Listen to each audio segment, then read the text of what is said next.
C'est quoi le nom du projet dedans? Là, l'objectif, c'est 300 chevaux pour 3000 €.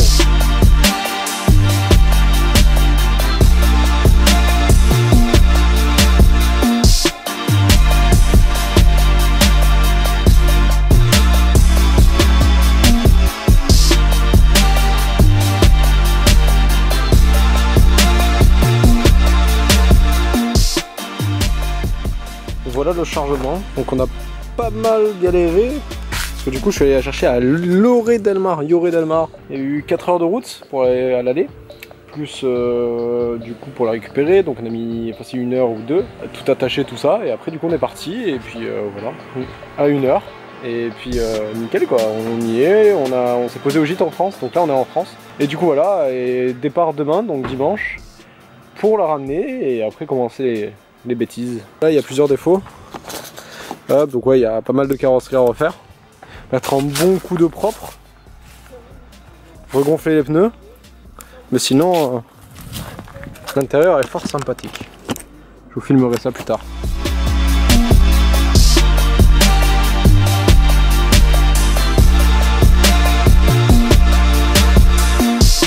Ça a roulé merveilleusement bien. GS300, je recommande, c'est pour tirer, c'est le moins cher.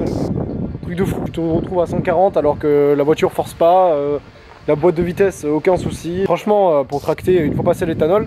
Donc moi j'ai juste changé les cisageaux, 2 JZ, donc des 300 et quelques cc là, en fiche V1, donc j'ai dû changer les fiches. Alors ça consomme, c'est sûr, on est à 17-18 litres au 100, mais à l'éthanol c'est pas excessif quoi. Au final, 10 € les 100 km, en tractant, c'est vraiment pas excessif. Donc voilà à quoi elle ressemble, la bête, une fois posée. Donc ouais, il y a du taf, hein, qu'on se le dise, hein.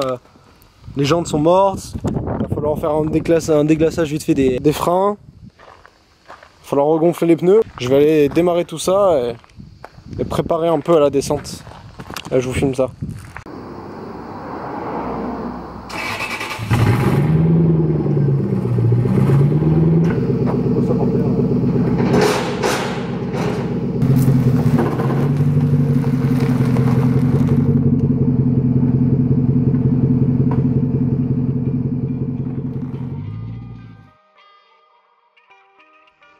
Rebonjour, on est un petit moment après. Alors, obligé de te rapprocher aussi près de moi. Ouais, mais en fait, je filme ta petite mèche rebelle. Merci. Oui, mes mèches rebelles. Bref, du coup, voilà, donc la GS elle est là. Et on va la déplacer et un peu la démarrer. Et vous allez entendre ce que c'est. Un vrai V8. Ouais, mais non, c'est surtout qu'elle est sectionnée en fait pile à la sortie descente du Y. Bon, elle est dégueulasse parce que le mec était un crasseux, hein, je vous le dis. Vas-y.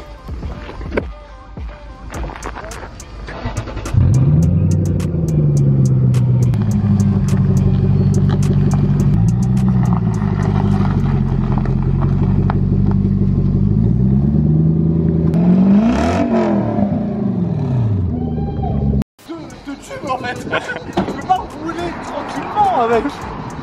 En vrai, elle est magnifique. Donc voilà, donc niveau esthétique, gros taf extérieur, mais tout est rattrapable. Les pare-chocs sont enculés, j'ai pas filmé parce que la personne du coup à qui j'ai acheté. Des enculés devant toi, précise. Ouais, c'est ça. En fait, simple, il y avait ça d'espace, la voiture était là, impossible à reculer, il rentrait dans le portail ou dans la clôture. Et c'est pour ça qu'en fait elle est niquée ici et avant droit quoi. Petit tour pour faire ça. Donc GS430 de 2002, V8 4.3, 280 chevaux. Donc c'était un 3UZ. C'est ça, 3UZ FE VVTI forcément, française, deuxième main, 275 000 km. Acheté 1500 €. En comptant l'aller-retour, j'en ai pour 300-400 €. 400 € je pense. Donc j'ai tracté avec le RX. Donc gros taf extérieur à faire, donc pare-choc un peu enculé. Si on continue par là, là il y a un peu de taf ici, il faut que je rattrape un peu la tôle, mais c'est faisable. Les ailes, il y a 2 pocs, il y a un poc ici je crois, qu'un seul. Pare-choc pareil, encore à rattraper. Ici à remettre le cache, mais sinon ça fonctionne. Les feux qui vont être pris par 3MS à, je sais pas où il est où. À Pernay-les-Fontaines. Pernay-les-Fontaines, donc 3MS, un collègue à nous, merci Momo. Allez voir l'insta de Momo. Et il me fera ça, donc voilà, pare-choc encore à rattraper. Là c'est frotté, mais c'est rattrapable 600%. Et voilà, et après ici un peu frotté, il y a encore un peu de taf. Mais c'est largement rattrapable. En fait l'avantage, enfin l'avantage entre guillemets, c'est qu'il n'y a rien qui est trop enfoncé. C'est ça. Oui, il y a du travail de peinture, mais en soi, nous, c'est des choses qu'on peut faire nous, quoi. C'est ça, donc tout est rattrapable. C'est sûr, ce ne sera pas une voiture neuve comme d'origine. Donc les jantes, je vais les repasser, je pense que je vais les ressabler, repartir sur des jantes plus propres, parce que là, elles sont mortes. Elles sont éclataxes, ces jantes. Les carrières sont un peu décapées, j'ai un peu burné. Après, dessus, le bail, c'est faire un daily. C'est quoi le nom du projet dedans? Là, l'objectif, c'est 300 chevaux pour 3000 €. Là, l'objectif, c'est de rouler avec un V8 de 4,3 litres pour 3000 €. Je vais essayer de ne pas dépasser la barre, voire en faisant le maximum. Pour l'instant, en voiture, 1500 €. Il y a 450 € de carte grise, parce que je les compte dedans, il y a des choses qu'il ne faut pas oublier. L'entretien, j'en ai pour 500 € environ. Tu vas faire quoi l'entretien? Alors, l'entretien distri, donc qui est là-bas, je vous montrerai. Peinture, parce que je parle de l'entretien avec ça. Et normalement, après, je vais remettre un coup de propre sur les disques, etc. Et la baie moteur et l'intérieur, parce que l'intérieur, je vais le faire laver, parce qu'on va filmer vite fait, comment vous dire que c'est un saccage. C'est honteux. C'est honteux. Vas-y, filme vite fait, juste là, l'endroit en mode où c'était le cendrier. C'est dégueulasse. En plus, c'est que ça pue. Ouais. Ça pue ça, putain, donc, il y a le tour au vent et tout. Donc voilà, après ouais, il y a toutes les options, tour au vent, etc. J'ai le GPS, tout fonctionne. J'ai intérieur noir, c'était pile ce que je voulais parce que c'était la chose la plus jolie. La petite déception, mais bon, pour 1500 balles, on ne s'en plaint pas, c'est qu'elle n'est pas noire d'extérieur. Est-ce que dans un futur proche, est-ce que ça partira sur des dingueries? Seul l'avenir nous le dira. Mais c'est vrai que dans le coin de la tête, c'est comme le stress, c'est comme tout. Il y a toujours, putain, est-ce qu'on mettrait pas un kit Vertex et un kit flip Vertex de chez Andori Shop et covering noir et puis tu niques sa mère quoi. Ah, c'est vrai. Là et c'est bon, double étrier et on a une voiture daily stupide pour drifter parce que la boîte auto on peut se caler en 2 ou en 3 et voilà quoi. Il y a moyen de rigoler, mais ça reste dans un coin de la tête en sachant que pour l'instant l'objectif c'est le daily. Mais rien que tu l'as fait noir avec des grosses work. C'est vraiment un caisse de Yakuza quoi. Moi je vous dis pas, mais je connais un mec, il a une IS200 V8, cet enculé, il a des Workmeister S1 là. Il faut qu'on les poste pour essayer. Ouais. Il faut qu'on les teste. Prochaine vidéo, donc ce sera l'entretien, donc on aura un peu la restauration, le voyage des phares, comment c'est fait, sûrement on va filmer. Le rattrapage de toute la carrosserie, la distrie, la pompe à eau. Et le sablage des jantes, etc. Un jeu aussi, on n'a pas parlé, passage éthanol, parce que évidemment, je suis pas millionnaire. Hein. Ça boit. Pour arrêter les conneries, ça boit beaucoup. Donc passage à éthanol, j'hésitais encore, est-ce que je passe sur un boîtier e-flex fuel pro, je crois que ça s'appelle comme ça, mais c'est 500 balles, 550, et du coup c'est hors budget. Ou est-ce que je pars sur des ajots éthanol, enfin des ajots plus gros, et la cartouche fera tout seul, et puis voilà. Donc je suis encore en pleine réflexion, et ça c'est encore le doute. Mais voilà le bébé. Sinon l'intérieur est plutôt très propre, à part un endroit où il y a un accro, il y a un peu de travail, les 2 rétros sont à refaire. Donc pour ceux qui n'auraient pas compris, c'est une nouvelle caisse arrivée sur la chaîne, donc on va y avoir une petite série. Je pense pas qu'il y aura beaucoup de vidéos, mais ça fera un peu d'alternative aux caisses préparées quoi. Voilà l'intérieur, donc ici GPS. Vraiment, ouais c'est un enfer. On met le contact. Le volant qui bouge pas le volant? Non, pour faire bouger le volant. Allez hop, on retire la clé. Je trouve ça insane. C'est pour sortir plus facilement. Il a vu pour aller jusqu'à 280 et on essaiera. La cassette, bon faites pas gaffe. Après si à l'intérieur les sièges sont plutôt en très bon état, l'arrière est très propre par contre. C'est ça qu'on se veut dire, même le ciel de toit, il y a des accros etc mais c'est pas violent. Hop, ça s'ouvre, ici on referme, et ici on appuie là, non, là, et hop ça s'ouvre un peu. Oh là là, j'adore. Et Lexus ça ne fuit pas.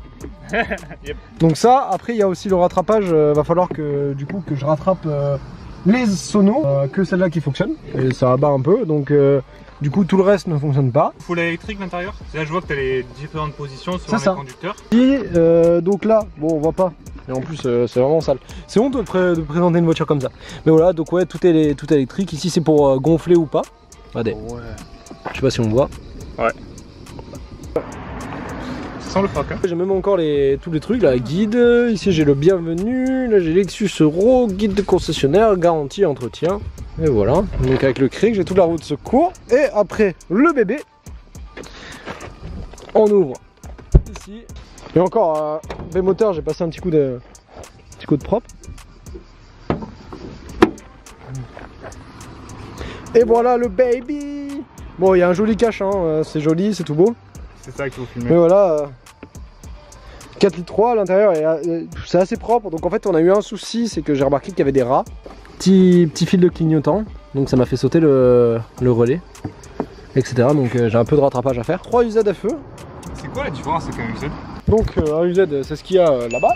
Donc un UZFE, c'est un 4 litres non VVTI ou VVTI. Et comme je l'ai beaucoup expliqué dans la vidéo du swap de Lilian, donc ça c'est un 4,3 VVTI, donc bloc alu, et voilà, petite bielle, mais ça suffit largement quand tu sors que 280 chevaux. Et qu'une fois avec des agneaux et sûrement une carto, et ben on pourra sortir les 300, je pense. Une fois un peu motivé, peut-être que là je vais... Est-ce que j'ai fait une admission un peu mieux? Il y a un potentiel assez monstrueux, on va dire, Alex. Pour le prix que tu l'as payé, il y a moyen de faire un truc très sympa. Oui. En daily en plus, bon, certes ça boit un peu, mais ça marche, c'est hyper confort. Moi j'aime beaucoup en tout cas, je trouve que c'est vraiment une belle voiture. Bon, la couleur, on n'aide pas peut-être, mais je trouve vraiment que ça a une bonne gueule. Et les feux arrière, je les kiffe. Ouais, c'est joli. C'est trop stylé. Après je sais qu'il y a... Alors c'est un mec, j'aurais pas de nom, qui a ça en France, c'est les feux avec les dessins à l'intérieur, en fleurs, qui sont super sympas. Très compliqué à trouver, mais vraiment sympa. Mais voilà, une belle auto. On ferme tout, on va la remettre et on va laisser respirer en fait, parce que ça pue sa merde. Ouais, voilà. Bon les gars, et ben, à la prochaine, et merci de nous avoir regardé pour cette vidéo. On verra qu'est-ce qu'on en fait, est-ce qu'on en fait un daily, est-ce qu'on parle sur des conneries, ou est-ce qu'on la jette sur un budget? Est-ce qu'on la jette sur un budget? Ça pourrait être drôle. La jeter sur sa queue en drift sur mouillé, ça peut être très drôle. Et bah, à une prochaine, et abonnez-vous et lâchez le pouce. Ciao.